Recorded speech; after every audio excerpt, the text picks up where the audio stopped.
நிற்பார். இத்தனை எப்படி நடக்கணும்னா உண்மையான பக்தி இருந்தா நடக்கும். பக்திக்கு இலக்கணம் உண்மையான பக்தி. உண்மையான பக்தி உண்மையான பக்தி என்னன்னா நன்றி கடனோட இருக்கிறது உண்மையான பக்தி. நன்றி கடனோட இருக்கிறது. நேற்று நான் போறேன், ஒரு ஐயாக்கு 2 கையும் இல்லை, ரோட்ல உட்கார்ந்து இருக்கிறார்.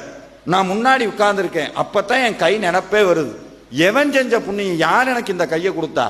இந்த உள்ள உட்கார்ந்து இருக்கிறாரு, உள்ள உட்கார்ந்து இருக்கிறாரு. நம்ம சந்தனன்னு பேர்ல கொடுக்குற பஜ்ஜி மாவை ஏத்துக்கிட்டு, அப்பப்ப நம்ம சூடங்கிற பேர்ல பெட்ரோலை கொடுத்துறோம், அதையும் ஏத்துக்கிட்டு, நல்லெண்ணங்கிற பேர்ல சீமனையை கொடுக்குறோம், அதையும் ஏத்துக்கிட்டு, நம்ம நல்லா போத்தீஸு கணபதியில போய் நல்லா பட்டு வெட்டி கட்டிக்கிட்டு, சாமிக்கு மட்டும் ஜிகு ஜிகு ஜிகுன்னு ஒரு பாவாடை ஒன்று இருக்கும், அதை கொண்டு போய் கொடுத்து விட்டு, அது இல்லாமல் 2 ரூபாய்க்கு சீட்டை வாங்கி உள்ள கொடுத்து விட்டு 10,000 பேரையும் சொல்லி, சாமிக்கு பாலுங்கிற பேர்ல என்னன்னே தெரியாம பிரதோஷத்துல லிட்டரா ஊத்தி நந்தி காதை பிடிச்சி தொங்கி, இத்தனையும் பொறுத்து விட்டு, இத்தனையும்